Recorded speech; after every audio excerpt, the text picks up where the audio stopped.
All right, ladies and gentlemen, welcome back. Here we go. Just got back a bit ago from doing another interview that is uploading right now, but I just wanted to hit you with another story, another video. I'll probably drop this one after the interview. I took yesterday off. I actually been taking a little bit more time off, for myself with starting this new job and running a business, life in general. Just need a little bit of downtime, right? Just needed to listen. You always got to listen to your body, and it's a good thing. There's nothing wrong with taking some time for yourself, as long as it's in a productive manner, a healthful manner. And I'm not the type of guy that could self-medicate. I'm not the type of guy that could just have a beer and just unwind and watch a little TV, right? Some Al Bundy action with the hand and the pants and all that. What the hell am I talking about? Anyway, yeah. So I'm an addict, I'm an addict in recovery. And we're a little bit different, man. We're a little bit different. We decompress and we have to unwind, a different way. We can't just kick back, have a beer, or go out to dinner, have a few beers, right? At least me, I'm primarily speaking for myself, because that will just send me off the ledge, and that will send me on a pretty good bender. Nice run, right? I'm not sure if I have any more of those left in me, man. I don't want to find out. So, Jesus. So, yeah. So anyway, yeah, life is good, man. Just had to take a little bit of time off. Nothing wrong with it. But we are back. Got an interview coming up, and after the interview, I'll be dropping this video. So what am I going to talk about? Well, today, ladies and gentlemen, I will be talking about what happens when you violate work release, right? Out here in Tucson, at least. So I was on work release, maybe like 2012ish. Caught a case for trafficking and stolen property.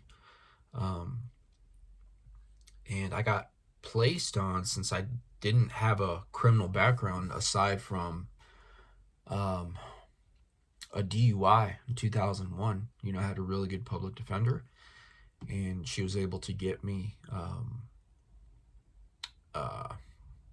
probation. But my first time ever on probation, it was intensive probation. So I had a surveillance officer and all that stuff. He would come to my house. I had to fill out a weekly schedule, all that good stuff. Anyway, so I violate that. I had to go see the judge again. And then from there, she gives me another chance. She sentences me to 6 months work release. And if I completed that, I don't remember what would happen, if they dropped the charge or whatever, something, right? So I got to leave the jail, work at a hotel. I have, my background is in hotels. So I got to leave the jail, go to work for 8 hours, and then I have to go back to the jail and sleep there. On the weekends, I didn't work on the weekends. I don't think I was allowed to. So if I worked Friday after work, I'd have to go back to jail and stay there over the weekend, and I wouldn't be able to leave the jail until Monday morning. So I did that for a little bit. If you're anything like me, in active addiction, damn, dude, fucking neighbor and their dog. But can't wait till I get my own spot, dude. This is crazy. Distractions, man. Distractions. But yeah, I had to put the dogs in the living room right now because I always get distracted too. Throws me off guard. So anyway, I am taking forever on this, dude. 5 minutes in and I haven't said crap.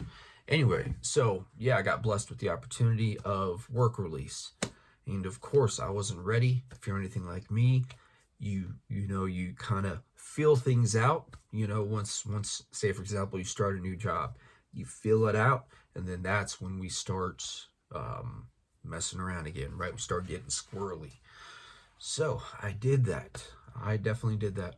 And I ended up having one of my guys drop me off some black, some H, some heroin at the hotel. I would smoke there and just get really lit, right? And then just start checking in people. When, I was a front desk agent, primarily worked 3 p.m. to 11. It was at a freeway hotel, so it was like really busy. Not the best clientele, working in hotels. Not the best. I worked at resorts and stuff, and it's definitely a different caliber of guest. So, fast forward a little bit of time, I just ultimately wasn't ready. Kept dropping my guard down, and eventually got high at work. So my guy would drop me off some stuff.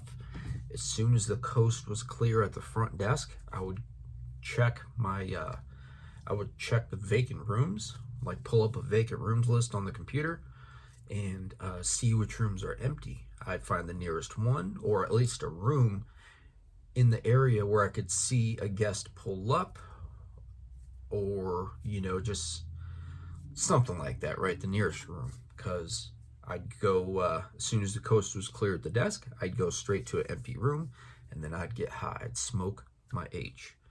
I did that for a while, a few weeks, as long as it took. And then, I'd go to the jail and just do the same thing all over again. And distraction, man, phone call. So, damn, dude, I put it in airplane mode too. I thought that stops everything. Guess not. So anyway, this one night, got high at work, went back to the jail, and it's a big dorm. At this time, it was separate. The facility was separate from the main jail, like with our tower. This specific area, it was on Mission Road. It is now closed down. I think they're renovating it, but at this particular time, it was separated from the main jail. So anyway, it's a big dorm, like a big square divided in two. There was like a big wall down the middle. One area was for the inmates on work release, and the other was for sentenced inmates. Both sides are sentenced inmates, but the only difference was one side could leave, the other can't. They just have to stay there and do their time.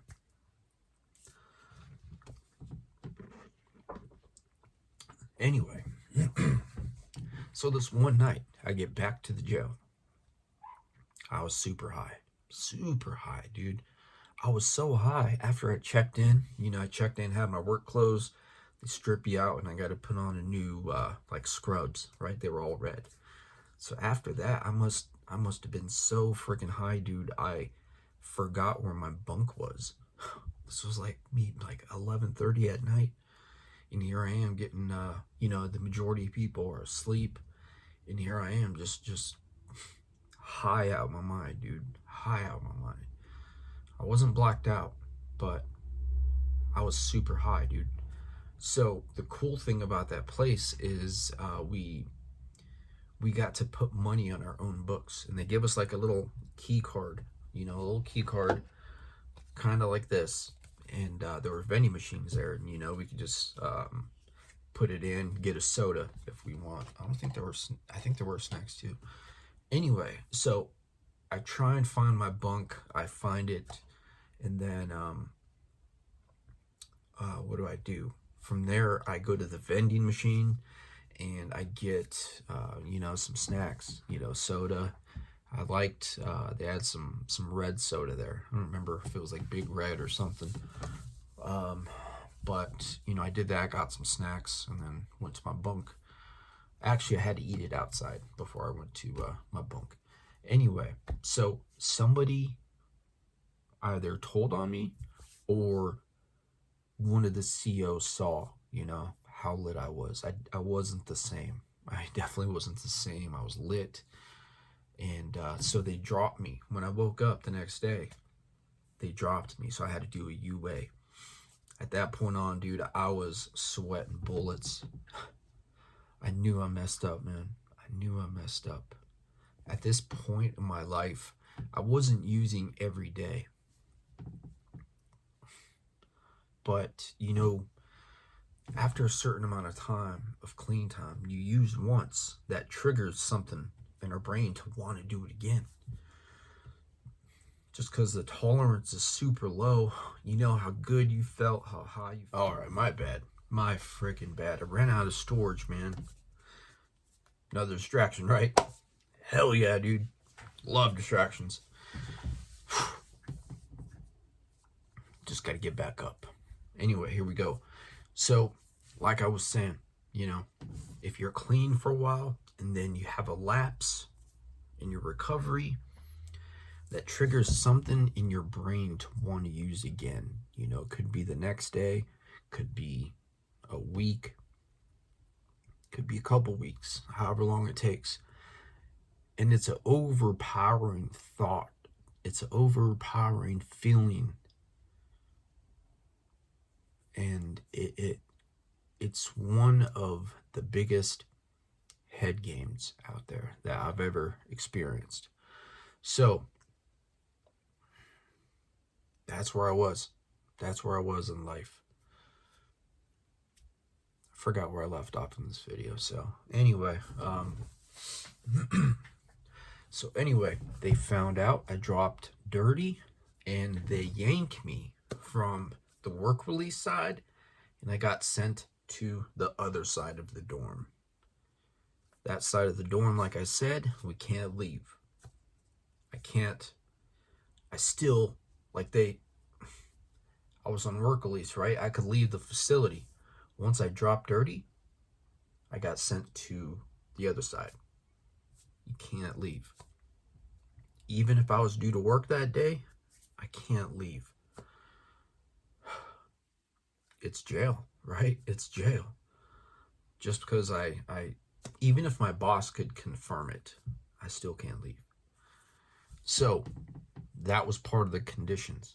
You know, you have to pass all UAs, follow directions and all that, right? So it's court ordered. And obviously I messed that up. So they yanked me from work release, got sent to the other side. And instead of being around the other inmates in that area, there's like a small, in one of the corners, it's like a small rectangular type room, but it's all glass windows and there are bunks in there. They call this area the fishbowl because you're housed in there. It's glass. Everybody could see in. They could see who's in the fishbowl. And like I was saying, all the inmates in the sentenced area had to wear red tops and bottoms. So in the fishbowl, you have to wear a bright yellow set of scrubs. And it's humiliating, man. Everybody in that area, that's like a disciplinary, that's like a area where you go when you messed up, you didn't follow rules. They send you in there for a certain amount of time. It's humiliating, right? I don't believe that you could use the phones while you're in there. There's no day room. You are just stuck in there. And from what I remember, I think they either made us eat in there on our bunk or we had our own table. One or the other. I really don't remember. I wasn't doing too well in my life, right? I was coming off using and thankfully when I was in there, day after day, I was probably in there for about a week or so. And thankfully I wasn't using every day, like I said. So I wasn't in withdrawal. I just had a huge amount of shame and all that, right? So after the week in there, I got to go to, the bigger area with all the sentenced inmates, and I just had to start programming, get a new routine, and in a specific part of that dorm, I could still see on the other side, you know, all the guys that I was with on the work release side. I could still see them go to like the CO's desk and then process out while they go to work. And I got to see that, man. I got to see my bunkie in there. Real cool cat, man. This black dude, Markel. I was on the top bunk, he was on the bottom. Super, super cool dude, man. He was so funny. But I got to see everybody there just go out. They're still living the routine, passing their UAs, I'm sure, man. But I was the only knucklehead on the work release side while I was there that had to go to the fishbowl and had to, I dropped dirty, so I had to just start programming there, right? So I was in there. Man, that shame and guilt sucked, dude. It was super embarrassing. Just making eye contact with my cellie, or my bunkie, because it's not a cell, but with my bunkie, and just throwing the peace sign, and he'd shake his head and laugh and stuff, and I knew what he was doing. He's like, damn, bro, you messed up. I knew I messed up, man. That shame and guilt, it sucked, bro, and there was nothing I could do. So I think in regards to my job at the time, once I was able to make calls, I called home and had them get a hold of my boss, let them know I messed up again and that I won't be going back. So it sucks, man. It sucks being in jail when you can't. I was on work release, right? Obviously. And I violated. So I believe the next day I had to work. And I was a no-show. I was in jail. So anyway, I remember I did this for a few days or however long, a week. I had to work in the kitchen. So they'd wake us up, man, sometime between like 10 o'clock, 10 p.m. and midnight. They'd wake us up and I had to work in the kitchen. So that sucked. That really sucked, man. I hated working in the kitchen. I hated the majority of people that I was working with, all the other inmates. They were just young dudes. Just knuckleheads, man. Just straight knuckleheads. They'd be trying to fight over there. That's when you would do, you could get away with a lot in the kitchen. But, so in the kitchen, we had to just prepare chow overnight for breakfast. We had to prepare breakfast for the entire jail, and that really sucked, man.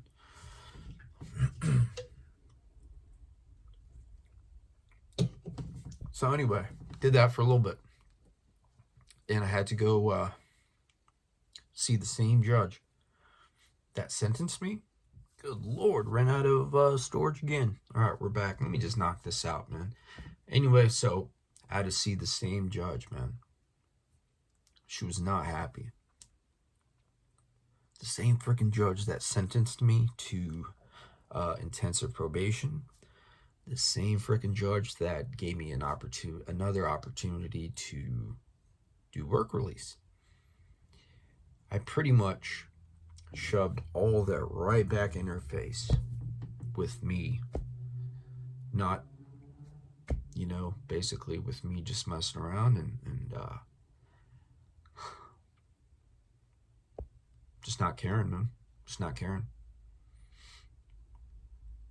It's crazy, bro. That's what happens, though, man. That is what happens.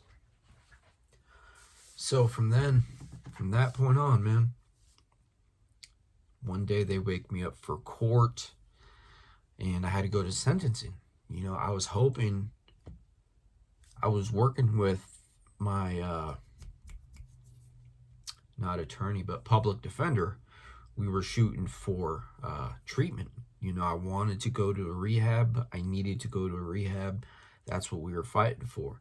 But since my case wasn't, you know, drug related, it was drug fueled due to my actions. I didn't get the opportunity to go to rehab. So the day of sentencing, man, it was short and sweet. Ultimately, she says, you know, you leave me no choice to sentence you to 2 years in the Arizona Department of Corrections. And that was that, man. So from then on, I had to go back to the jail. So from the from the facility, the mission, I forgot how long it takes, maybe the next day or even that night. They take me from court. They not sentence me. I'm all over the place. The day of sentencing, the morning after that, they take me straight to the tower, the main jail. And what they did is they brought all my belongings to the new area in the tower, and I was in the main jail, the tower, you know. And I was around a bunch of high-profile cases. It was a higher security threat level. The politics were at at an all-time high. I've never dealt with that, but living and doing time in the tower, locked up in a cell, as long as you have a good cellie. I had a really good cellie. This kid was in there for he just turned 18. He was in there for first degree unaliving. So I tripped out at first. I was kind of nervous, but as soon as I got in there, we broke bread, and real cool kid. We developed a pretty good rapport with each other and did some good time, man. Normally they take you, as soon as you get sentenced, normally it takes about a week or so for them to transfer you from county jail to prison. But they were kind of overcrowded. So it took me, man, maybe about 2.5 to 3 weeks. I could have left every day, right? They normally wake you up at 2:30 in the morning and then take you to classification from Tucson to Phoenix. So every morning I woke up, I'm like, well, it didn't happen, so I just go about my day. And then I'd go to sleep thinking, man, this could be it, right? This could be it. On the weekends, they don't do any transports. So if I woke up Friday morning in time for chow, I knew I wouldn't have to go to prison maybe up until Monday. So it took me a bit, right? I didn't know what was going on, but those days while I was in there, that counted towards my sentence. So I was cool, man. I had a good cellie. I'd rather be in that type of environment, locked up in a cell, versus in a dorm living, just because there's so many personalities, there's so much energy, and just a bunch of knuckleheads, man. So that's the story, man. That's the story. Message in this video: you play, you pay. Straight up. Not paid, bro. Thanks for watching.